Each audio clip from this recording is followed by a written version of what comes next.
Bonsoir.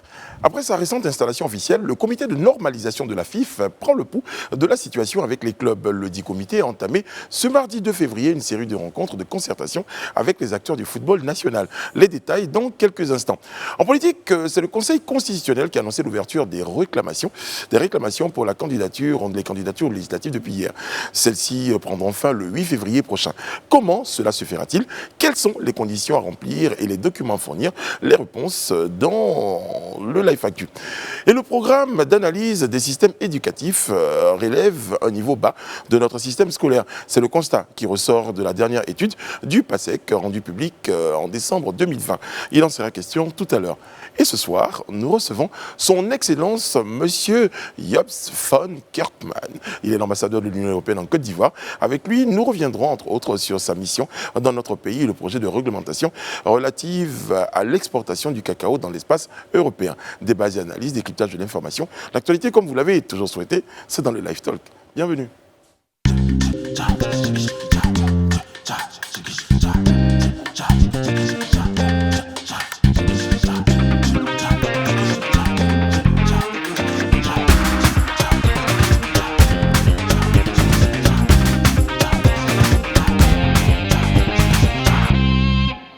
Oui, bonsoir à tous, bonsoir à Mazou Team. Petit jeu de chaises musicales sur le plateau. Bah oui, de temps en temps. Je crois que l'objectif c'était qu'on voit la chaussure de M. Serge Kouachi, parce que quand il est ici, on ne voit pas ses chaussures. Donc on l'a posté à l'extrémité là-bas pour qu'on puisse voir ses chaussures. Ça va, M. Kouachi? Ça va, ça se passe bien? On peut demander un gros plan sur la chaussure si vous voulez. Oh, après ça va. Ouais, bonsoir, Brice. Quand même. Non, je crois qu'on la voit. On la voit, non? Et Yann, est-ce qu'on voit la chaussure? Non, on la voit pas. Non. On la voit pas?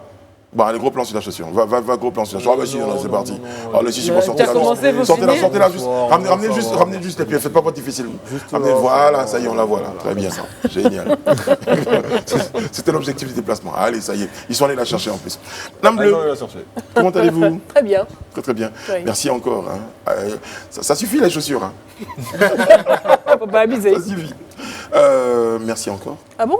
Oui, parce que après cette déclaration que vous avez faite hier sur ce plateau, oui. J'ai eu 5 invitations pour aller dans l'espace. Ok. Ouais. Vous aurez le corps aussi détendu qu'un bébé. C'est justement ce que vous avez dit la dernière fois. C'est ce qui m'a valu 5 invitations. Non, il faut dire que j'aime le bien-être. C'est important, voilà, mais... Donc le bien-être, oui. Ça prend l'esthétique, il y a le bien-être, il y a tout. Il y a... Quand on dit le massage, tout le monde...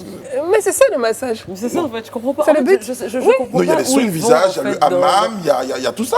On est d'accord. Mais Brice, on sait que tu aimes les massages. Bon, je pense que je vais arrêter de m'enfoncer. Merci beaucoup, Madame Bleu. Je crois que ça va valoir encore 5 autres invitations. Madame Diallo, comment allez-vous? Ça va très bien. Et toi? Très bien. Alhamdulillah. Ravissante, hein, comme tous les soirs. Merci. Allez, oui, continue. Quand je suis à côté de Shine, c'est normal. D'accord, ok. Oui. Je crois que ce côté-là, il est... Je vais revenir très rapidement là-bas. Non, mais vous aussi, vous shinez, dites-vous. Oh, oui, mais bon, il y a une intensité. Shinique. Shinique. Wow. Très bien. Il y a un triangle. Il y a le triangle Shine et le Caire. Shine. Je serre là. Oui, ça va? Fine and you? Super. Very nice. Your afternoon? It was great. Great. Yeah. Work, busy. Mais c'était bien. Très bien. Okay. Bon, on va commencer tout de suite avec l'actualité du jour, les points saillants de l'information. C'est dans le Live Actu. J'ai fait la grève de la chaise aujourd'hui. Ça. Bon, une fois des pas coutumes, on va commencer par le sport. Et c'est le comité de normalisation de la FIF qui parle à rencontre des acteurs du football ivoirien. Exactement. Il faut qu'ils se mettent au travail. Exactement. Alors, ils ont entamé ce mardi 2 février 2021 des rencontres de concertation avec les acteurs du football ivoirien. Donc, à tour de rôle, le comité échangera avec les clubs de Ligue 1 les 2 et 3 février 2021, les clubs de Ligue 2 les 4, 5 et 9 février 2021 et les clubs de division 3 les 10, 11 et 12 février 2021. Alors, avant l'ouverture des concertations avec ces différents acteurs du football ivoirien, la présidente du comité, Madame Dao Gabala, a précisé devant la presse que son équipe de mission est à l'œuvre. Donc, elle a également indiqué que des concertations internes ont eu lieu dès la semaine dernière et des concertations qui ont permis justement donc, à ce comité de normalisation de rencontrer l'équipe de management et l'ensemble des directeurs départementaux pour justement se concerter afin de discuter de l'avenir du football ivoirien. Alors en ligne de mire de ces différentes rencontres, on le sait très bien et je pense que vous vous en doutez tous sur ce plateau, c'est évidemment la reprise des championnats. Et donc à ce sujet, elle s'est exprimée en disant, je cite, « Nous allons les écouter, mais voir aussi comment remettre le ballon au centre du terrain et dans quelles conditions nous pouvons démarrer un championnat le plus rapidement possible. C'est le championnat qui fait le football, c'est le championnat qui fait vivre les clubs et c'est le championnat qui permet de détecter les talents et qui permet aux jeunes ivoiriens de s'exporter. » Alors pour ma part, tout comme Madame Dao Gabala et puis ce comité de normalisation, je crois que la reprise du championnat est primordiale, vraiment, surtout avec la saison qu'on a passée en ce moment, avec la crise sanitaire qui sévit et puis qui justement a mis en pause pas mal d'industries. Les joueurs ont beaucoup souffert. Il y a eu justement beaucoup de dégâts au niveau financier dans leur famille. Donc voilà, moi je suis ravie en tout cas de voir que ce comité de normalisation a fait de cette reprise de championnat une priorité. Une chose est sûre, on attend beaucoup, et je crois qu'il le sait, le comité de normalisation, il a besoin de faire ses preuves. Déjà, c'est une opération de séduction, donc de rencontrer les clubs, et il y a aussi l'objectif de toucher vraiment du doigt le problème. En tout cas, c'est une déclaration d'intention. Voilà. C'est sa deuxième déclaration depuis qu'elle a pris la tête du comité de normalisation. Et ce que j'ai noté aussi, c'est qu'à la fin de son speech, elle a fait une sorte de rapprochement avec la presse écrite en les incitant, en tout cas la presse en général, les médias, en les incitant nous y compris, bien sûr, en les incitant à être des porte-voix de ces actions qui seront menées au sein de la FIF, à porter en tout cas le message de toutes ces actions qui seront entreprises pour amener le football ivoirien à ses lettres de noblesse. On l'attend également sur ce plateau, pourquoi pas, également pour qu'elle puisse en parler tout simplement. Surtout qu'on a de l'espoir pour ce football-là et on veut le voir revivre. Okay. Mais on n'oublie pas aussi le comité, le conseil juridique qui était représenté par Maître Ro, Yao, qui ont bien sûr leur action qui est toujours en cours au niveau du tribunal sportif, le TAS. Donc est-ce que les actions de Mme Dao Gabala auront autant d'impact pour qu'ils puissent suspendre cette action au niveau du TAS? C'est à voir. Non, en tout cas, c'est un comité qui a besoin de faire ses preuves, je le dis, parce que même au niveau certainement qu'au niveau vous avez dit du TAS? D'accord. Même là-bas, on va certainement comparer pour dire, bon, si en 2 mois, on a réussi à fédérer les clubs, mettre de côté toutes les divisions, on va dire, bon, c'est que vraiment, vous-même, vous essayez de vous le Et puis, elle a précisé que sa mission était à durée déterminée aussi. Voilà. Mais elle c'est parti des craintes. Elle a un sacré parcours et justement, elle a déjà fait ses preuves à ce niveau-là dans plusieurs institutions, donc je pense qu'elle saura relever le défi. Donc, Madame Deda, on a bien noté votre message, demandant à la presse, c'est une petite forme d'indulgence qu'on nous demande un tout petit peu, pour dire, regardez, laissez-nous travailler, puis vous allez voir, laissez-nous le temps. En tout cas, on aimerait bien donc vous avoir sur ce plateau-là. Et certainement que vous aurez des choses à dire, des explications à donner, des éclairages, et puis je pense qu'il y a déjà eu des essais, hein. Ça a été très certainement un problème de timing, de calendrier. Oui, de timing. On espère. Madame Diallo, Inch'Allah. Inch'Allah. Let's wait and see. Wait and see. There can be miracles. When you believe. On parle politique et pour les mécontents, ou pour les recalés, on va dire ça comme ça, il y a encore quelques jours pour saisir le Conseil constitutionnel, après la proclamation donc, des candidatures validées par la CEI, ils ont la possibilité de faire appel, ils ont la possibilité de saisir le Conseil constitutionnel. Effectivement, donc là, on sait que la CEI a procédé ce dimanche 31 janvier à la proclamation de la liste provisoire des candidats pour le scrutin du 6 mars. Et donc, les candidats mécontents ou qui ont des réclamations, peut-être qu'il y a des erreurs sur les noms ou sur les documents qui ont été transmis, ont la possibilité, donc en moins d'une semaine, donc jusqu'au 8 février, pour faire opposition ou pour demander des corrections, pour apporter des documents supplémentaires pour renforcer leur dossier. Et voilà, l'information a été donnée dans un communiqué du Conseil constitutionnel. Et il faut savoir également que, on a dit, c'est 1266 candidats qui ont été retenus, et sur ces 1266 candidats, on a environ 15% de candidatures féminines. Parlons toujours de la contestation. Conformément à l'article 98 du Code électoral, le droit de contester une éligibilité à l'élection des députés à l'Assemblée nationale appartient à tout électeur, donc à vous, à toi, à toi, à toi. Dans le délai de 8 jours à compter de la date de publication provisoire des candidats, de contester ou voilà, de porter, porter une réclamation. Peut-être que vous connaissez les antécédents du candidat ou si vous voulez faire opposition, vous avez la possibilité en tant qu'électeur de faire barrage. Ah oui, ça c'est...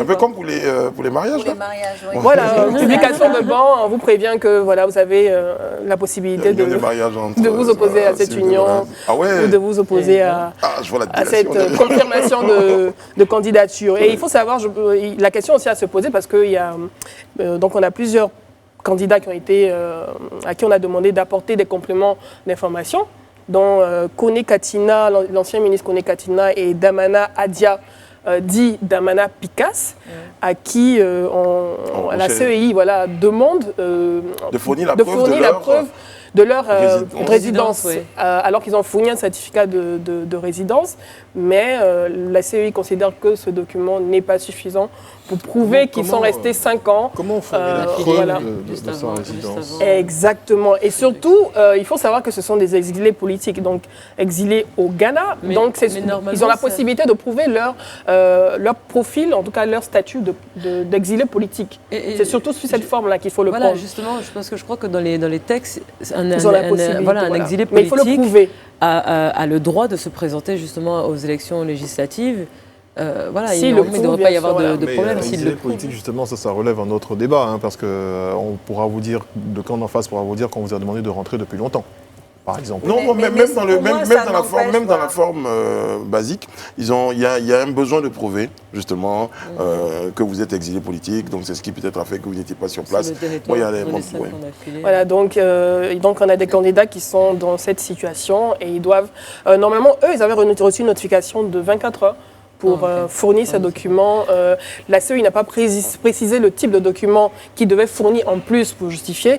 Et donc, eux, ils ont fait un communiqué pour nous demander, mais quel document vous nous demandez spécifiquement de transmettre pour compléter et justifier ce certificat de résidence qu'on nous a fourni. Et la question aussi à se poser, c'est de savoir, le certificat de résidence, qui le transmet? C'est une autorité administrative. Donc, là aussi, il y a des questions à se poser. Il y a beaucoup de questions, en tout cas. Si c'est l'autorité administrative du pays où vous êtes exilé, qui doit fournir un document pour dire que vous étiez régulièrement sur le territoire, donc on doit pouvoir fournir cela. Donc, Mais moi, je voulais juste savoir, la liste, en fait, donc elle est provisoire. Elle est provisoire après le 8 février. D'accord, ok. Donc, mais les noms qui ont déjà été acceptés, ou en tout cas les candidatures qui ont déjà été acceptées, sont définitifs. Ah non, parce qu'il y a la possibilité de faire barrage. De contester. C'est moi, par exemple, avec votre candidature, j'ai la possibilité de voir la CEI pour dire attention, Sophie Aïda, peut-être au niveau fiscal, voilà. I don't understand. Yeah, you don't understand. Ok. De toute façon, vous savez que je ne vais jamais le faire. Ouais, merci. Je vous en prie. Donc, c'est totalement provisoire. Pour l'instant, personne n'est encore fixé. On a reçu un candidat hier. Ouais. Donc, on ne sait pas, on ne sait jamais. Peut-être que quelqu'un peut contester sa candidature avec des éléments complémentaires ou la CEI peut avoir des informations complémentaires. Bon, voilà. Tout est possible. Je me demande comment ils vont qualifier les personnes qui iront faire opposition. C'est comme les personnes qui vous bloquent sur les réseaux sociaux, ou enfin qui vous dénoncent, qui vous signalent sur les réseaux sociaux. Comment vous avez fait quelque chose, mais dans l'autre cas. Vous n'avez rien fait. Alors on vous signale. Oui. Madame Bleu, alors elle nous dit qu'il y a 1291 candidatures, dont 15% des femmes. Non, 1266 candidatures. Oui, je veux dire, mais ce qui est important, c'est qu'il n'y avait aucune raison de nous préciser le nombre de femmes. Non, c'est toujours important. C'est toujours important. Oh là là. Ce sont les chiffres. Moi, j'adore les chiffres. J'adore les stats, j'adore les chiffres. Surtout quand il s'agit de femmes. Vous faites comme Sophie Aïda, justement, elle a fait du placement de pays. Vous me faites du placement de genre. On commence à retrouver Trop ça. de viande ne gâte pas la sauce. C'est le moins qu'on puisse dire. Et puis, on termine notre tour de l'actualité avec l'éducation nationale. Oui. Ouais, le PASSEC.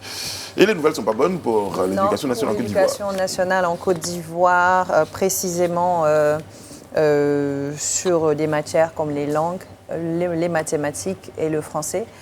Il a été noté une baisse considérable du niveau et ça a été rendu public par un rapport du PASSEC, je dirais, 2019, qui a été rendu public en 2020, le 21 décembre 2020. Et cette conférence s'est tenue à Dakar, c'est une conférence des ministres de l'Éducation, des États et gouvernements de la francophonie. Voilà. Et donc, c'est un rapport de 444 pages qui parle de la qualité des systèmes éducatifs en Afrique subsaharienne francophone, traitant, je cite, des performances environnement de l'enseignement apprentissage au primaire. 14 pays ont participé à cette évaluation-là, donc ont été passés au crible. Et on est vraiment à des chiffres ahurissants, des taux de 76% en Guinée, au Togo 75%, en Côte d'Ivoire 66%, au Tchad pareil, au Burkina 65%, au Bénin et au Cameroun aussi. Il n'y a pas de pourcentage par contre. Qui ne disposent pas de compétences. Vous imaginez que les élèves-là, ce ratio-là entre plus de 75% et 65% d'élèves de ces pays-là ne disposent pas de compétences leur permettant de pouvoir poursuivre sans difficulté leurs apprentissages. Vous imaginez, près de 72% des élèves en début de scolarité sur l'ensemble de ces pays ne sont pas en mesure de lire aisément 20 lignes en 1 minute. C'est impressionnant, 20 lettres pardon, en 1 minute. Et cette tendance-là est plus prononcée dans près de la moitié de ces pays-là. On parle de 92% en RDC, 75% de ces élèves sont justement concernés. Au Tchad, près de 90%. En Côte d'Ivoire, à peu près 80%. Au Congo, 81% en lecture. En mathématiques, c'est aussi assez élevé comme ratio. En langue, je vous avais dit, pareil.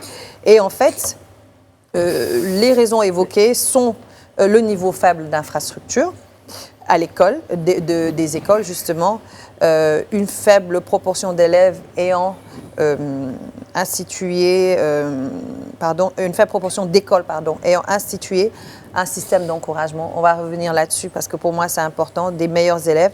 Et une faible proportion des élèves ne lisent pas à la maison. Voilà. Donc, en gros, on ne les accompagne pas suffisamment à l'école et on les encourage à la maison plutôt, et on ne les encourage pas suffisamment à l'école, en plus des problèmes liés aux infrastructures, donc aux problèmes économiques de ces pays concernés. Oui, alors donc déjà, à propos d'invitation, je pense que nous devrions avoir la semaine prochaine donc un responsable de l'éducation nationale sur ce plateau-là pour certainement décortiquer ce rapport-là. C'est pas nouveau ce rapport parce que déjà en 2017, la Banque mondiale sonnait déjà l'alarme. Il y a des mauvais élèves en Côte d'Ivoire. Et j'avais même participé à la lecture de ce rapport. On avait déjà certains chiffres. En 3e année de l'école primaire, les élèves ivoiriens sont moins performants, et c'est ce que tu viens de dire, que ceux du Burkina Faso et ceux du Burundi. On était en 2017. Et en plus, 4% des élèves ivoiriens seulement 4% des élèves poursuivent leurs études après le baccalauréat. Donc, il y a un gros filtre qui se fait jusqu'au cycle secondaire. Une autre statistique intéressante, la moyenne d'années qu'a passé un Ivoirien à l'école n'est que de 5 ans, alors qu'elle dépasse 7 ans au Kenya et 10 ans en Afrique du Sud. Donc, on avait déjà ces chiffres alarmants dans le rapport de la Banque mondiale sur l'économie ivoirienne en 2017, qui avait déjà sonné l'alarme, donné des points à améliorer.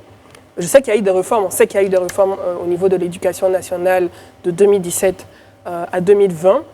Est-ce que ça a eu un impact En plus, quand on voit ce qui s'est passé avec la crise sanitaire l'année dernière, les élèves qui se sont retrouvés à la maison, les écoles qui n'ont pas forcément eu la possibilité de s'adapter, justement. Et à cela, il faut citer aussi ceux qui ont décidé de partir en congé eux-mêmes. Exactement, tout à fait. Après, il ne faut pas se leurrer. Hein, je veux dire, ça ramène toujours au débat. D'ailleurs, j'ai toujours tenu ces propos-là ici en ce qui concerne l'éducation nationale.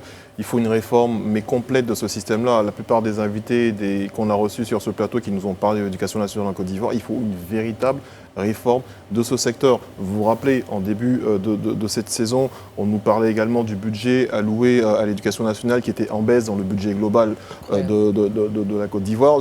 J'ai crié au scandale, mais voilà les résultats.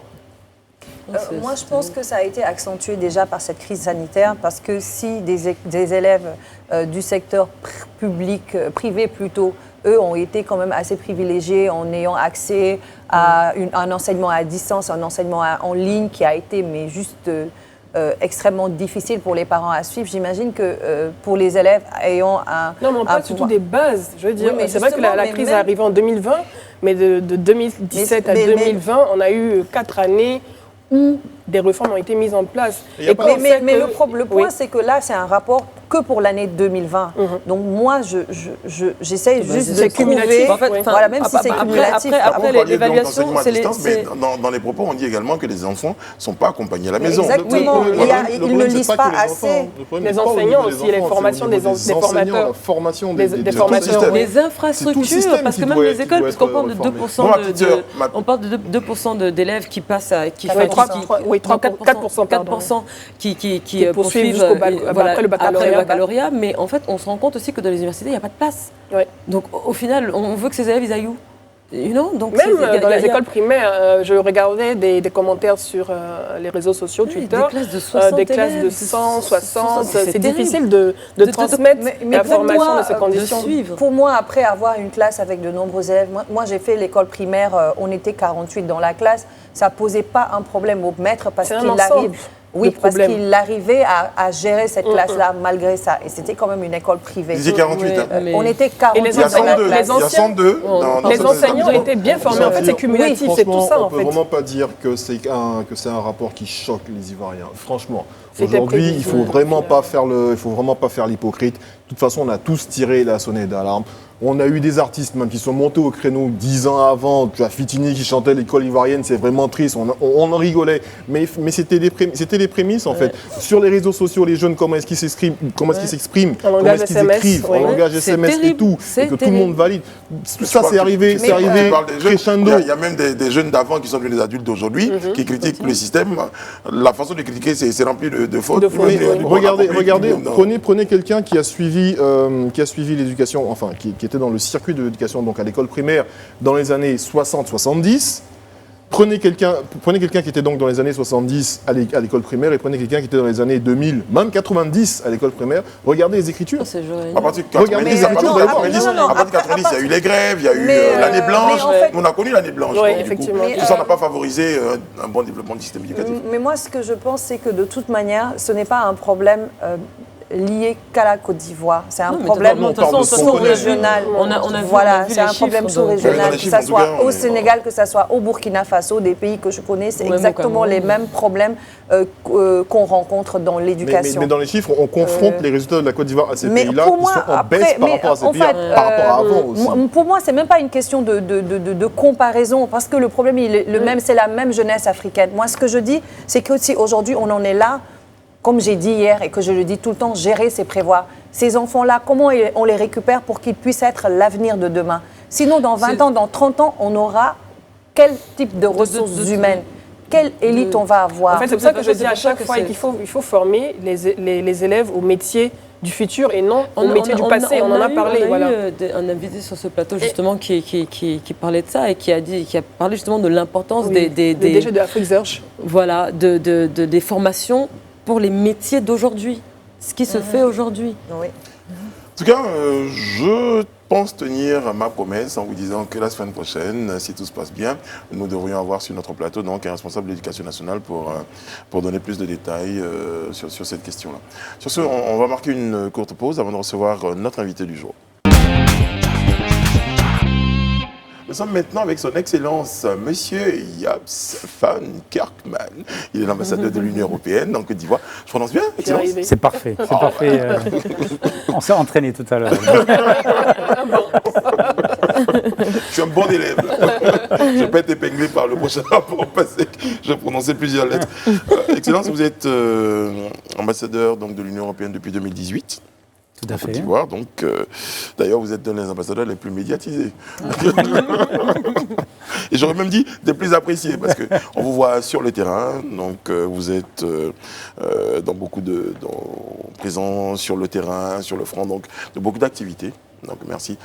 On sait que vous êtes très occupé, mais vous avez tenu à être avec nous sur ce plateau. On vous en remercie. Excellence, quelle est votre mission en Côte d'Ivoire en tant qu'ambassadeur de l'Union européenne? On représente l'Union européenne. Déjà. Mais maintenant, vous allez peut-être me poser directement la question, mais les États membres sont là aussi. Ouais. C'est parce qu'il y a des compétences aujourd'hui qui sont transférées au niveau de l'Union européenne. Alors, une compétence classique, c'est le commerce. Vous avez, quand un produit rentre dans le marché intérieur, ça peut circuler librement, il n'y a plus de frontières. Et donc, c'est impossible qu'un État membre va, par exemple, conclure un accord de commerce avec la Côte d'Ivoire ou avec un autre pays. Donc, c'est une compétence de l'Union européenne. Maintenant, vous avez vu aussi que l'Union européenne ne donne jamais des visas. Parce que vous voulez aider dans un pays, mais c'est un État membre qui le fait. Et comme ça, vous avez tout un système où vous avez des compétences des États membres et des compétences de l'Union européenne. Moi, je m'occupe des compétences de l'Union européenne. Très bien. Maintenant, il y a un autre côté aussi. Et c'est que je me sens aussi un ambassadeur qui va faire comprendre à mes collègues à Bruxelles la réalité sur le terrain en Côte d'Ivoire. Ça aussi, c'est très important. Alors, en ce moment, la réalité en Côte d'Ivoire, selon vous, quelle est-elle? Nous sommes dans un pays stable, nous sommes dans un pays où il faut venir investir. Quand vous parlez à vos collègues, qu'est-ce que vous leur dites? Alors déjà la Côte d'Ivoire, vous savez certainement, c'est le pays avec le plus grand potentiel d'investissement en Afrique. C'est pas moi qui dis ça, c'est Deloitte qui dit ça. Et donc, je crois que c'est un potentiel à utiliser. Et donc, dans mes actions, j'essaie de motiver les entrepreneurs de venir. D'ailleurs, en 2021, cette année, on va organiser un forum des affaires où on va essayer d'amener des missions économiques des États membres et pour justement montrer ce qui est possible en Côte d'Ivoire. Et justement, en parlant de vos actions et de vos missions, quel est leur impact sur les agences de coopération qui sont déjà présentes en Côte d'Ivoire, notamment de la coopération allemande, suisse, belge et française? C'est très simple. L'Union européenne n'a pas une agence de coopération. C'est-à-dire, si on veut faire quelque chose, si on veut faire une action, on va dire, contre la déforestation, on va faire une action pour la création d'emplois, il faut qu'on travaille avec quelqu'un. Donc, on travaille avec l'AFD de la France, KfW de l'Allemagne, la GI7. Donc, on travaille avec les agences. Est-ce qu'on peut dire de vous, avant de permettre à Sophie de poser la question, est-ce qu'on peut dire sur ce point-là que vous êtes une forme de super ambassadeur? Non, pas du tout. Je ne suis pas un super ambassadeur parce que ça, il faut bien comprendre. C'est pour ça que je l'ai dit ici au départ. Moi, j'ai certaines compétences, d'autres ont d'autres compétences. Donc, c'est une complémentarité qui est très bien. Et d'ailleurs, ce qui nous a amené aussi à l'échelle mondiale d'agir en tant qu'équipe Europe, Team Europe. Je crois que j'ai trouvé ce que je veux dire. Vous êtes un ambassadeur super connecté, donc vous êtes connecté à toutes les autres ambassades. Mais les autres aussi, vous savez, on est tous connectés, mais on essaie d'agir ensemble. On essaie vraiment de faire les choses ensemble. Très bien. Alors, Excellence, moi j'aimerais savoir quelles sont les actions majeures que vous avez déjà posées, mis à part le forum par exemple qui va être organisé cette année, en faveur justement de la consolidation des relations entre la Côte d'Ivoire et l'Union européenne. Alors vous savez que cette année, c'est une année extraordinaire. Okay. C'est les 60 ans de la coopération entre la Côte d'Ivoire et l'Union européenne. Wow, okay. Donc ça a commencé en 1961. Okay. Alors si je commence à énumérer tout ce qu'on a fait, des écoles, des routes... On va dire depuis 2018. Les actions d'équipe. Ce que vous connaissez bien. Je vais vous donner un exemple. Oui. On amène l'électricité dans 503 villes et villages en Côte d'Ivoire, par exemple. Et comment on fait ça? On aide le programme du gouvernement en construisant des lignes qui vont ramener l'électricité, mais aussi à soutenir les programmes PEPT du gouvernement pour que les gens aient accès à l'électricité. Okay. Donc ça, c'est un exemple. Et on fait ça la même chose au niveau des routes, on fait la même chose au niveau de l'eau. Donc c'est vaste. Quel type d'aide? Ce sont des prêts, ce sont des dons, ce sont des soutiens. Quand vous les aidez, vous les aidez dans quel cadre? Alors, l'Union européenne, en général, on travaille avec des subventions. Ça, souvent, c'est mélangé aussi. C'est ça. Maintenant, on a aussi notre banque, c'est la Banque d'investissement européen, qui travaille avec des prêts. Mais c'est des prêts concessionnels, ça veut dire des prêts sans intérêt ou avec très très peu d'intérêt sur une très longue durée. Donc, parfois, on combine ça, s'il y a des grands projets d'infrastructure. Mais ce que je veux dire, toute cette partie on va dire, de soutien financier, c'est une toute petite partie de ce que fait l'Union européenne. Parce que nos relations sont essentiellement basées sur le commerce et l'investissement. Okay. Et pas l'éducation, par exemple? Non, mais l'éducation, ça fait partie des actions soutien financier. Mais le portefeuille est beaucoup plus grand. On a un accord sur la pêche, par exemple. La Côte d'Ivoire, c'est le plus grand port tonnier en Afrique. 100% de ces poissons sont exportés en Europe. Wow. Voilà. On achète 40% des produits de la Côte d'Ivoire. 40% des exports. C'est énorme. On importe 30%. 60% des investissements étrangers directs viennent de l'Union européenne. C'est énorme. C'est une grande relation. C'est ça, c'est la relation qui fait la relation. Et après, il faut voir, il y a un soutien financier, il y a des projets, parce que la Côte d'Ivoire est un partenaire pour nous.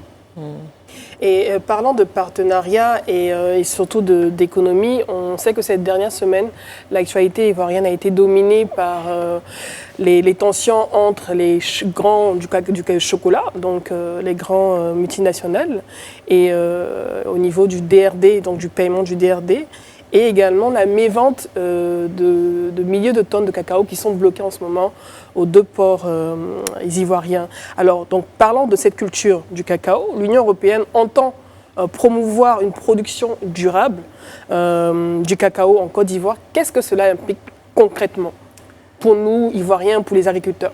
Alors, déjà, ce n'est pas un règlement, une législation sur le cacao, ni sur la Côte d'Ivoire. Il faut bien voir ça. En Europe, on a des consommateurs. Et on avait une tendance que j'appelle la tendance bio. Les gens ont commencé à manger les œufs qui viennent des poulets qui sont quelque part bien traités, boire du lait des vaches qui sont dans la nature, etc.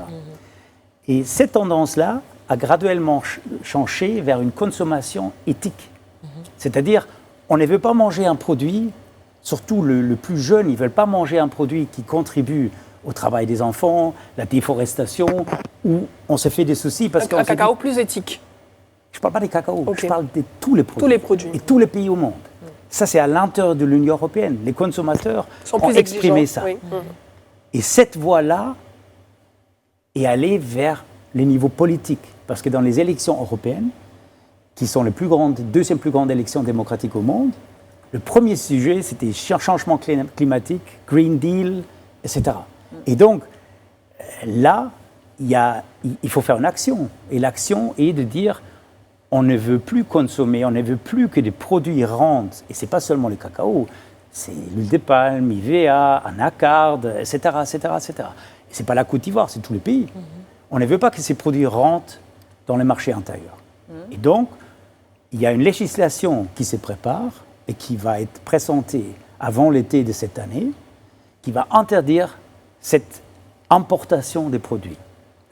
Maintenant, on fait le lien avec la Côte d'Ivoire. C'est un alignement des étoiles, parce que nous, on est en train de préparer une législation, mais la Côte d'Ivoire travaille depuis des années déjà sur la lutte contre le travail des enfants. Il y a déjà une stratégie en place pour lutter contre la déforestation, et là aussi des efforts pour justement réduire la pauvreté des agriculteurs. Et donc, vous voyez la complémentarité. Donc, c'est logique qu'on est rentré dans un partenariat qui nous permet de dire on accompagne la Côte d'Ivoire parce que c'est un win-win pour tout le monde. Et qu'est-ce que les agriculteurs vont gagner dans ce partenariat win-win quand on sait qu'on a des géants du chocolat, des exportateurs qui sont volumineux, mais les petits agriculteurs, les petits exportateurs, qu'est-ce qu'ils vont gagner dedans, sachant que la demande est devenue de plus en plus exigeante? Ouais. Alors il y a trois aspects. Un aspect, c'est les agriculteurs. Il y a la déforestation. On va soutenir la stratégie contre la déforestation. Il y a le travail des enfants. On va soutenir la lutte contre le travail des enfants. Et troisièmement, on va soutenir tout système qui peut aider à réduire la pauvreté des agriculteurs. Mais ce n'est pas à nous de dire quel système un pays doit choisir, parce que ça concerne aussi les Ghana, par exemple. C'est au pays de dire, mais nous, on va mettre tel ou tel système en place et on pense que c'est le meilleur système. Et si c'est efficace, mais on va être les premiers qui vont applaudir. Donc vous parlez de soutien, donc c'est un soutien financier, c'est un soutien technique, il est multiforme. Alors, c'est fortement financier. Là, on a l'intention de fortement soutenir financièrement, d'ailleurs, ensemble avec les États membres, de nouveau. Donc c'est de nouveau l'idée de Team Europe. On va soutenir et accompagner l'approche de la Côte d'Ivoire, de réduire ou d'améliorer ces trois aspects-là. D'accord. Alors, Excellence, on va aborder un autre point, c'est la crise sanitaire, la crise Covid. On sait que l'Europe est fortement secouée par la crise Covid. L'Afrique aussi, enfin le monde entier est touché. Aujourd'hui, il y a une forme d'impact. Quel impact aujourd'hui cette crise-là a dans les rapports Nord-Sud ? Alors, tout d'abord, il faut voir... les fermetures de frontières.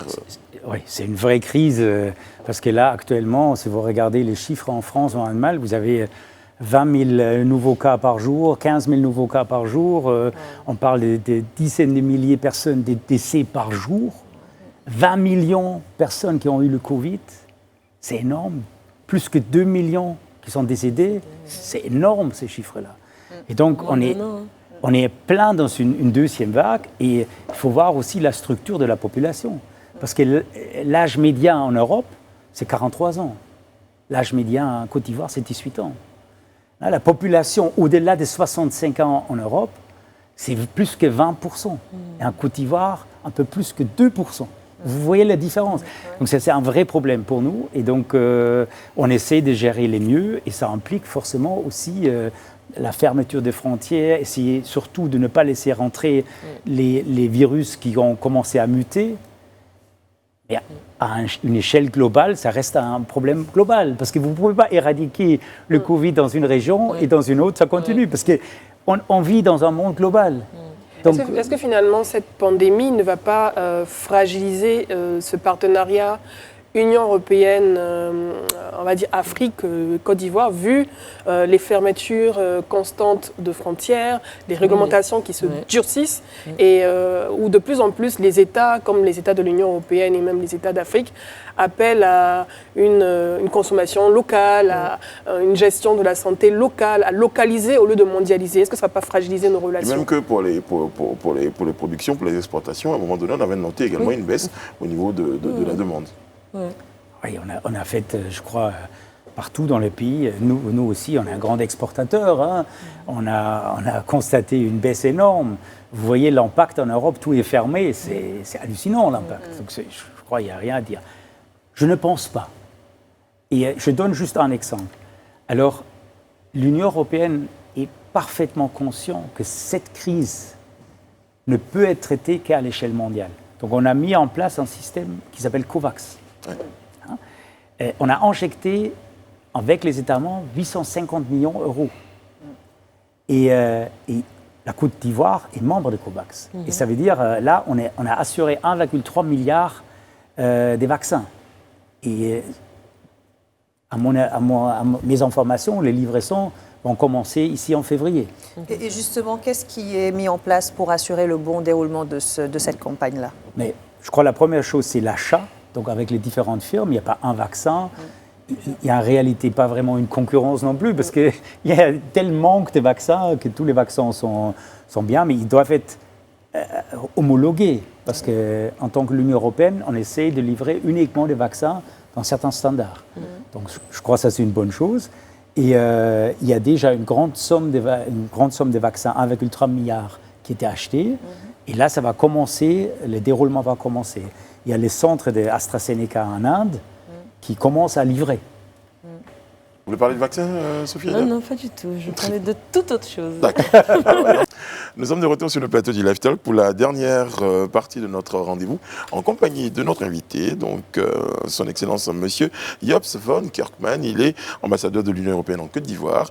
Excellence, merci d'être en notre compagnie. On aborde avec vous la question de votre mission de l'Union européenne. On en parlait à l'instant de Covid. On parle d'élections à présent, de processus électoral. Et Sophia Aïda, elle a envie de... Oui, j'ai une question qui me taraude l'esprit, c'est ça ? Exactement. Qui me taraude l'esprit. J'aimerais savoir jusqu'à quel niveau l'Union européenne est-elle impliquée dans les processus électoraux africains, notamment celui de la Côte d'Ivoire ? On soutient en général les processus. Ici, on a soutenu via le PNUD et via les systèmes de l'ONU les soutiens des processus électoraux. Okay. Maintenant, il y a une grande différence entre les processus électoraux qu'on a vus en octobre et les processus électoraux j'espère qu'on va voir en début mars. Quelle est la différence, Excellence ? La différence, c'est qu'ici, en mars, je vois que pratiquement tout le monde participe. Il est beaucoup plus inclusif, vous dites ? Ah oui, il était très inclusif, il y avait un dialogue. Et honnêtement, ça nous a fait plaisir de voir qu'il y a un vrai dialogue, qu'il y a un document qui est signé par la grande majorité, quasi totalité des partis, que tout le monde veut aller aux élections. Mais c'est comme ça, c'est une élection, c'est une fête de la démocratie. Donc on ne peut que féliciter tous les acteurs qui ont contribué à ce succès-là. Est-ce que vous avez participé un tout petit peu à la phase de dialogue ? Parce que j'ai vu des communiqués qui avaient été produits lorsque la situation était difficile. Après, certainement, Sophia Aïda s'interrogeait de votre niveau d'implication. Il y a le soutien, mais il y a certainement des choses qui se font dans le secret. Alors, je peux vous dire, ce dialogue s'est fait entre les acteurs. Et soyons donc très clairs. Moi, je suis un ambassadeur ici, vous l'avez dit tout à l'heure, depuis 2 ans. Mais les acteurs se connaissent depuis 30, 40, 50 ans. Donc, ils se connaissent depuis très longtemps. Beaucoup plus et beaucoup mieux que moi, je connais chacun entre eux. Oui, mais votre voix porte quand même au niveau de l'Union européenne. C'est-à-dire que vous avez parlé de la stabilité tout à l'heure de la Côte d'Ivoire, on en parlait. Je pense que votre voix pèse aussi à leur niveau pour justement conserver ces échanges et cette harmonie entre la relation Union européenne et Côte d'Ivoire. Alors, je peux vous dire, là, ce qu'on a vu, l'accord qui a été signé, c'était vraiment fait par les acteurs. Et d'ailleurs, les réunions étaient à huis clos, je ne sais pas ce qui a été discuté, mais ils sont arrivés à un accord, tout le monde. Ils ont signé cet accord-là et très honnêtement, c'est fantastique parce que ça donne une perspective pour les élections législatives qui est quand même très, très positive. Alors, Excellence, on vous est très engagé pour la paix, avec de nombreuses actions que vous menez depuis environ 2 ans, si je ne me trompe pas, avec le groupe Magic, la fondation Magic System. Alors justement, j'allais faire un jeu de mots sur ce compte. Donc pour la paix et la culture, donc je fais la culture de la paix. Exactement, pour la culture de la paix. Merci de m'avoir repris ce mot. On vous est très engagé donc depuis 2 ans avec Asalfo et le groupe Magic System et la fondation. Vous avez fait le tour de la Côte d'Ivoire avec de nombreux artistes.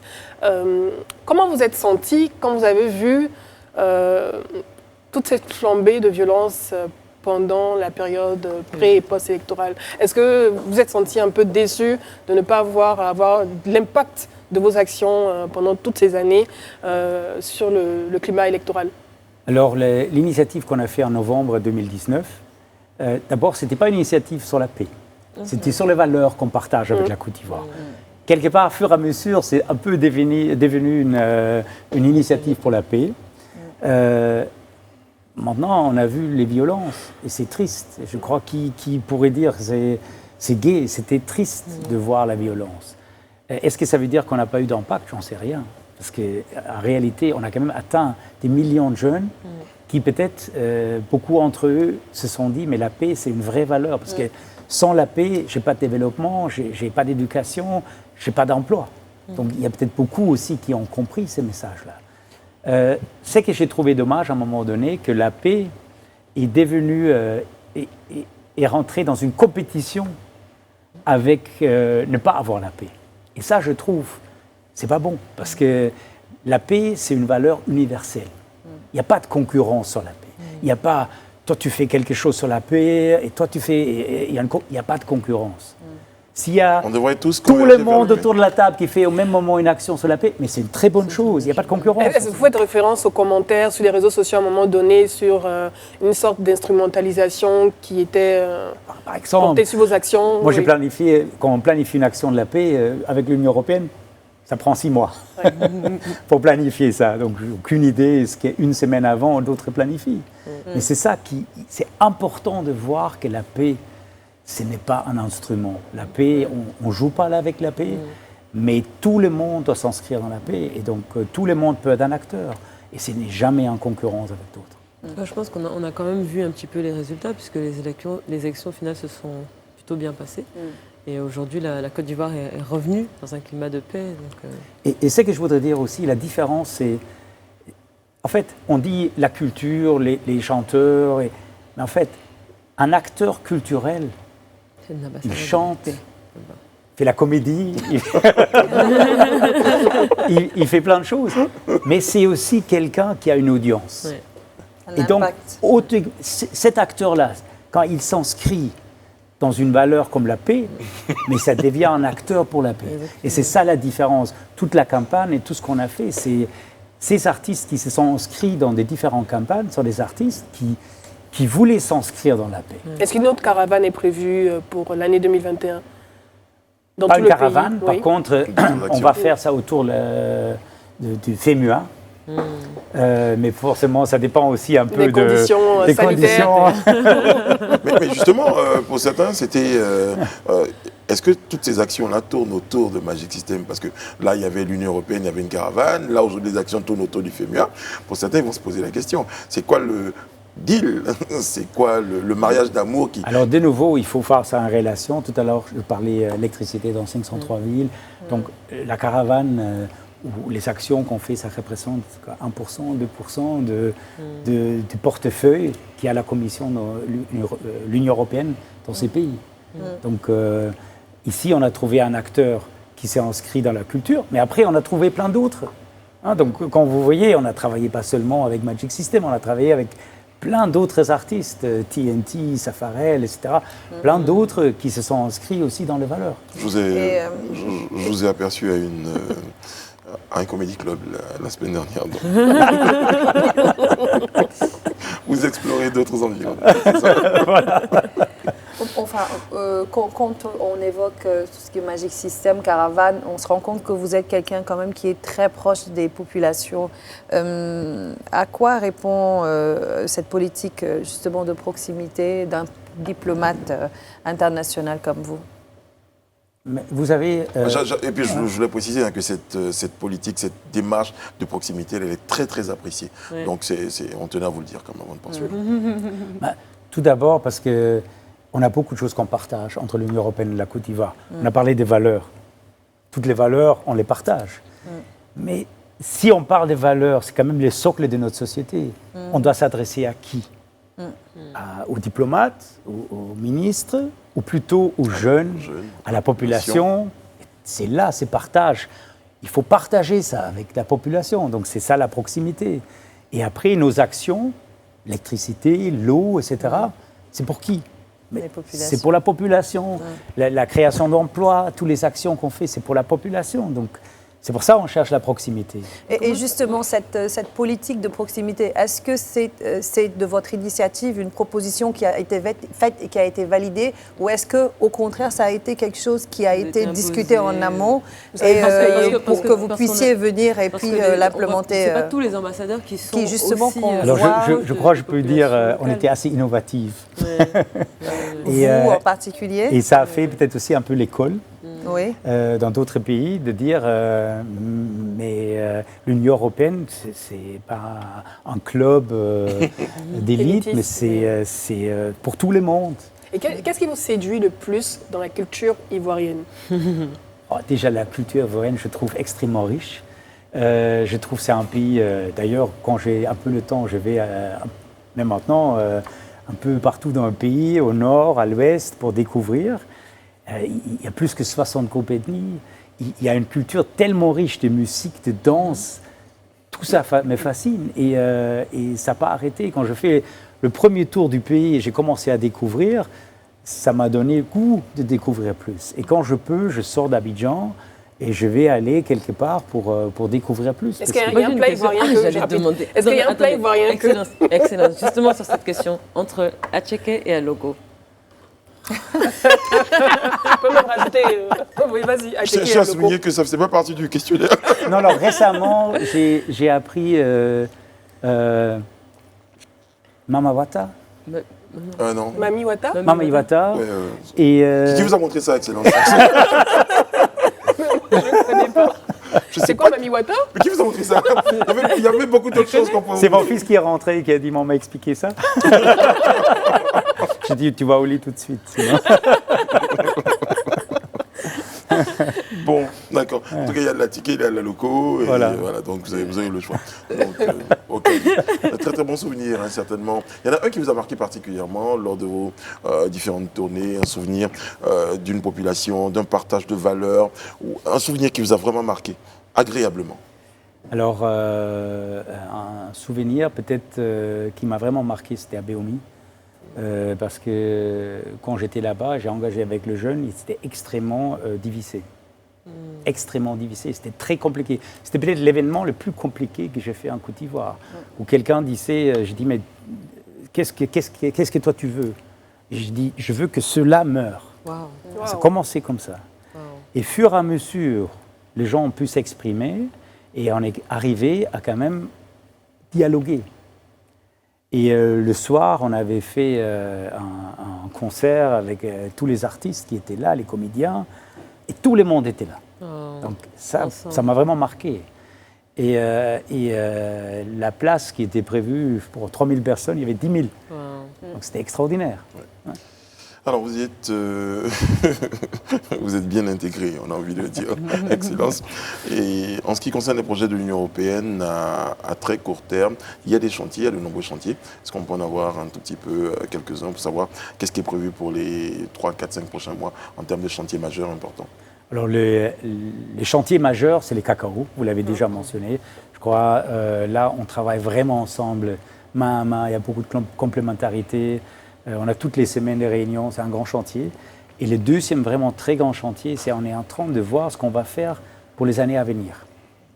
Et là, on n'a pas encore tout à fait abouti, mais on est en discussion pour voir quels sont les meilleurs endroits, les meilleurs projets où on peut s'inscrire en tant que l'Union européenne.